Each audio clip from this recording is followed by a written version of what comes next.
Vin, you're the greatest baseball announcer ever, but having Very worked with debatable. Very debatable. I don't think so. But having worked with you for 28 years, I know that you are equally as fine a man. Your character is unblemished, undiminished. What are the sources of your strength? Well, I guess in one word would be faith. I started out as a little boy groomed as a Catholic, Roman Catholic. My mother was a very, very deep religious woman, and I believe her discipline, her training, that gave me the faith in those tender days.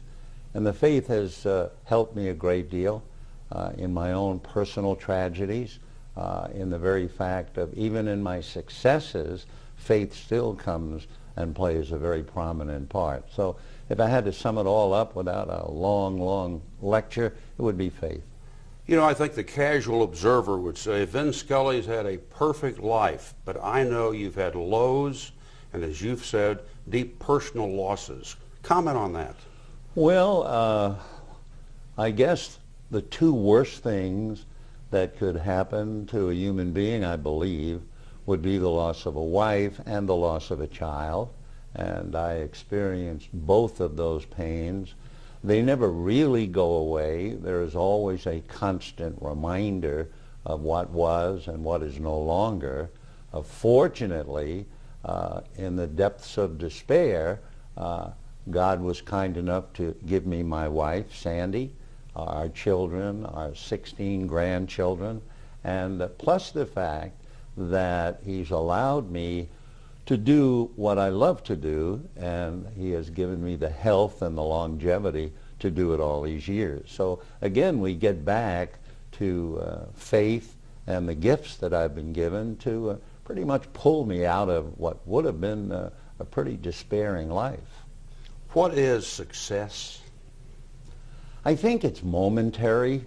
I don't think about success, in all honesty, I don't. I think the moment that you felt you were able to do the job, that's enough. That's enough success.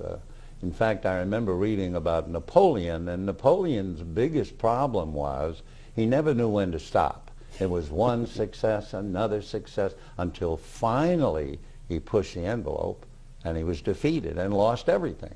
So somewhere in there is a lesson for all of us thinking about success. With all the honors you have received, what keeps you humble? I guess because I know everything I have is a gift. It's a gift from God. I firmly and truly believe that. And as long as you really believe that, I don't see how the ego can get involved. I mean, I spend every day sometime along the way saying, Dear God, thank you. I don't know why I've been given these gifts. I don't remember doing anything to deserve them, and yet I've been given them. So I feel that I certainly can't puff up about it. It's just been an unbelievable gift for which I'm eternally grateful. Yeah. Then what's the importance of laughter? Oh, gee. I think laughter is a basic part of my life, for sure. I don't know what I would do if I didn't find things in this world humorous. I really think I've been given a very good sense of humor. Yeah. And somehow or other I can find, maybe it's the Inspector Clouseau in me. I mean, I can find humor in trying to open up a jar of applesauce or something. Which is one of your favorite foods, by the way. But it will be a disaster. And I've learned, I have so many shortcomings that I have really learned to laugh. And I take that right out onto the golf course. I mean, I don't get angry. I hit the ball, and sometimes I marvel at how well I hit it, and I might say to somebody, who hit that? You know, and then the next one will be terrible, and I just find it very easy to laugh at myself, and I think that might be part of it. One day you hit a ball out of bounds, and your next shot was a hole-in-one, and they gave you a 3. That's right. And you know, right away you have to. I have 3 holes in one, and at no time did I feel that I did anything. Oh yeah, I hit it, but I couldn't direct the ball. It just happened to go in the hole. So those with me were so excited, a hole in one. And to me it was, yeah, well, let's get on to the next hole. Just another par. Yeah, right. That's the way it goes. Share one of your favorite stories with us. A joke, you mean? Well, yeah, something that's humorous. That would, I guess my favorite Irish joke, and that would also involve faith. And the Irish not only are deep in their faith, but they also absorb it into their life. And you have to understand that in Ireland. And I guess my favorite Irish story is it's sunrise, and there's a very small town, and little whitewashed homes, thatched roofs, wisps of smoke coming up out of the chimney, the dew is on the grass, and coming down the country lane is a priest in a little donkey cart, clip, clop, clip, clop, clip, clop, clip, clop. And just as he approaches one of the small houses, a door opens and children come flying out. Typical Irish family, 7, 8 children with a distraught mother hollering instructions to each one, pull up your socks, put in your shirt, comb your, you know. And they go running on laughing to go to school, and she's up against the door exhausted, and the priest comes over and he says, Margaret, he said, I know that being a mother of a large family is a problem, but when things get difficult, when your nerves are frazzled and your temper is short, I want you to think of the Holy Family. And she said, yes, Father. And then the priest got back in the donkey cart, clip, clip, clip, and she watched him going down the road, and she said, the Holy Family, them and their one. So that's the way the Irish take the faith, and that's one of my favorite stories. I'll tell you one of my favorites Good. that you've told me.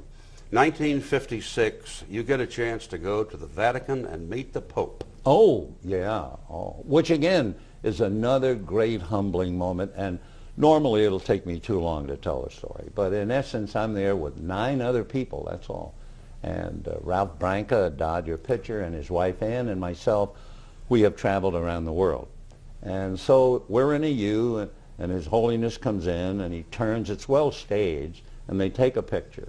And then he began to speak to the people. And he spoke in German, in French, in Italian, naturally, and he just went around the U. Now, they had told us not to speak to him unless he spoke. And my mother had said, please memorize every single moment. I said, sure, Mom.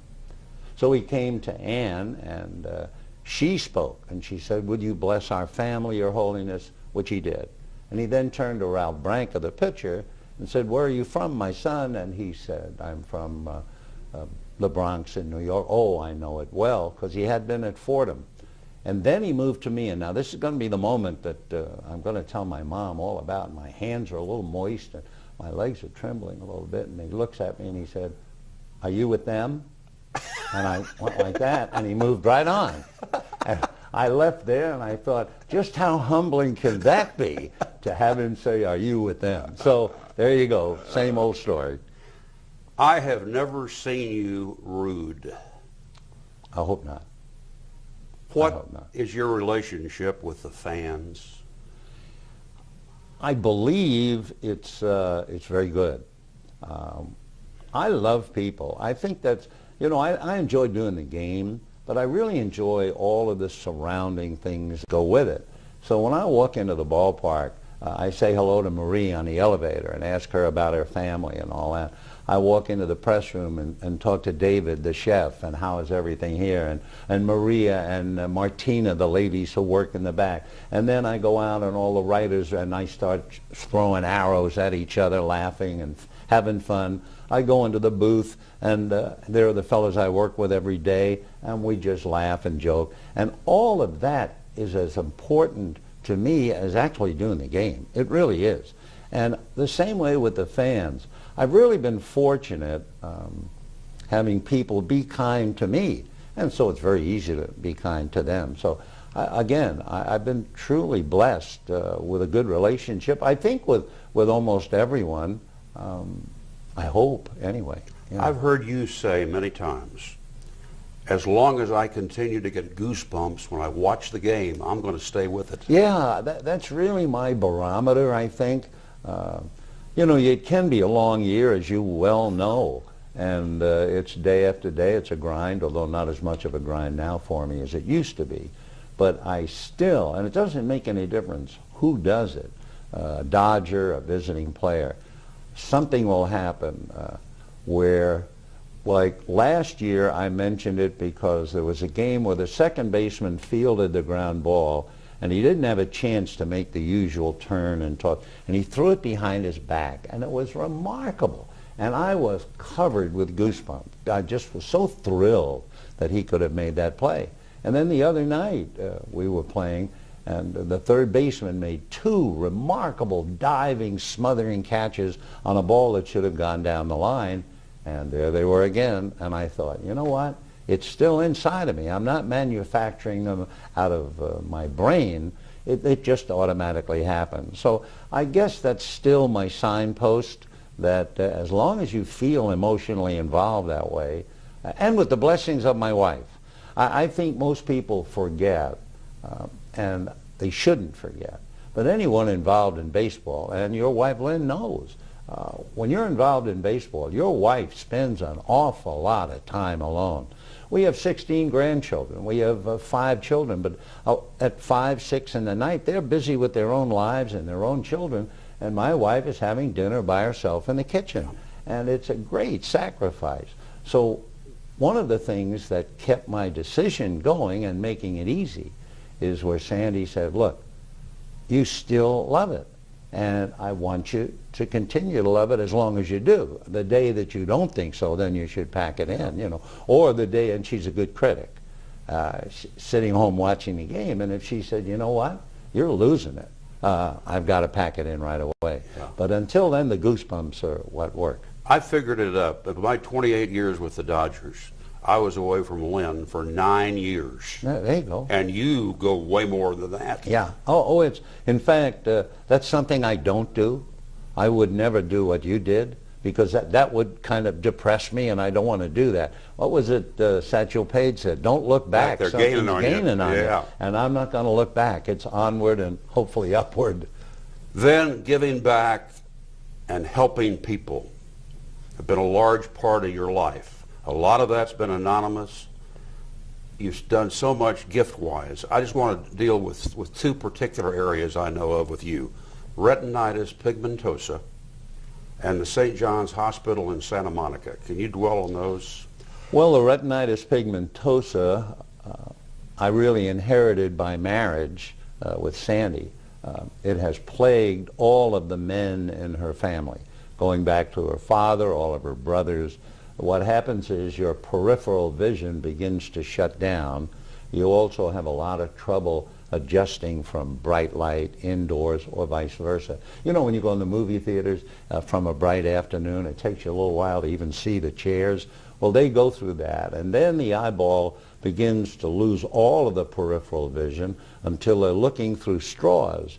And you might say, well, okay, but the straws are not necessarily straight on. They could be that way, this way, and now they're having a lot of trouble, and it's brutal. And so, in a sense, perhaps it was God's plan that I should get involved with a woman whose family has that problem. I must say we have not done nearly as much anymore, but we did a lot more than we do now. And the other is St. John's. We try to contribute to various charities, and please don't make it sound like I'm a big deal doing this. I really don't mean that.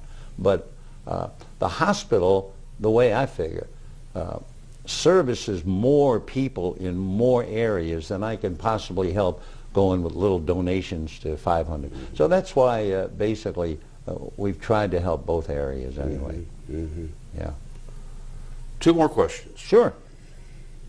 This is a show called Real Sports Heroes. Mm-hmm. To you, what is a real sports hero? I think the de-emphasis is on the word sports. Just because a man paints a house, he's not going to be a real painter hero. He's either going to be a real hero or not a hero. So the fact that he's a painter doesn't mean anything. To me, it's the same thing. The fact that he's a ball player and very successful, or a football player, or a basketball player, that's very nice. What it does, it gives him a major opportunity to be a real hero. And so I always quantify that by saying, never mind sports, it's the hero. And we all know what a hero is. The real hero to me is the one who truly does something wonderful, but doesn't believe he's a hero, just believes that he was handed the opportunity by a greater mind than his to do whatever he did. Most of the wartime heroes, the fellows who put their lives on the line, they say that they weren't thinking about being a hero. Most of them, certainly on the ground, the Marines, the Army, they always thought of the guy next to them. My buddy, I want to make sure that nothing happens to him, and if he gets hurt, then I want to protect him. And those are the ones who are the heroes. They've been given this special opportunity. So, yeah, that to me, a real hero, and I just kind of forget about sports. And a two-part question for you. What has baseball meant to you, and what has baseball meant to America? Well, to me, in looking back over these 60-some-odd years and what I've been able to do for my children and grandchildren and continue to do, baseball has been a huge opportunity for me, number one, to express myself. Somewhere early in life, I had this feeling that I had to express myself. When I was 8 years old, I wrote a composition saying that I wanted to be a sports announcer. Now you have to remember, when I was 8 years old, that's a long time ago. There was no television. The only sports, I believe, would be a Saturday college football game on the radio. That was the only thing. And yet somehow this little boy had this tremendous desire to be there and to do it. That had to be God's will. I mean, that's the only thing I know how to do. So that part, I know that baseball has fulfilled my life. To America, one of the moments that I am so thrilled to have been gifted to be there was not only Jackie Robinson's arrival, because I traveled with him in the early days, not his first couple of years, but it was still pretty early.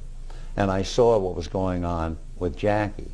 And then the amazing moment, the culmination of black and white to me, was that night in Atlanta when Henry Aaron broke Babe Ruth's record. And I'm happy to say that I did have the thought with all the excitement. And I said, what a great moment it is for Henry and his family and for the Braves and for Atlanta and for baseball. But what a greater moment for America that a black player would be idolized in the Deep South for breaking the record of a white icon. To me, that might have been almost a bigger impact, certainly a tie with Jackie Robinson. So all in all, baseball has been my life, yeah. And follow that up. As soon as you made the home run call of Aaron's shot, what did you do? Shut up, which I'm very good at doing. When I was that little 8-year-old boy, I would crawl under the radio and let the crowd roar, and it would just wash all over me.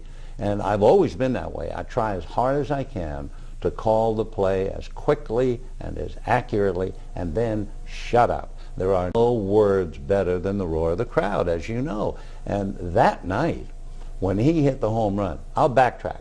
In radio, the longest laugh in radio history, I believe, was on a Jack Benny show.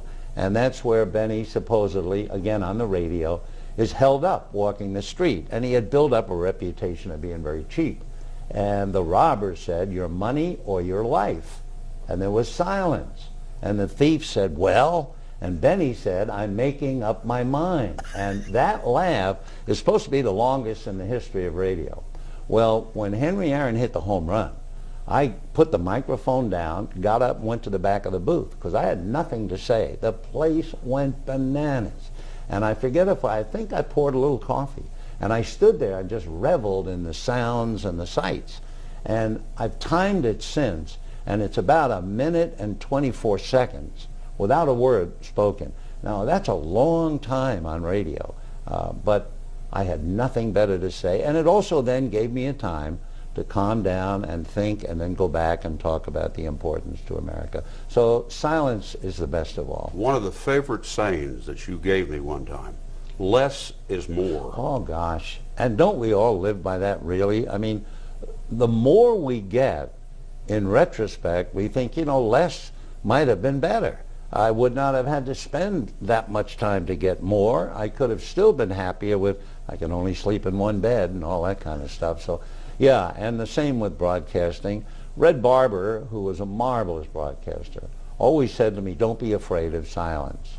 And I'm not afraid. Sometimes a little leery of it, thinking I ought to say something, but, I try.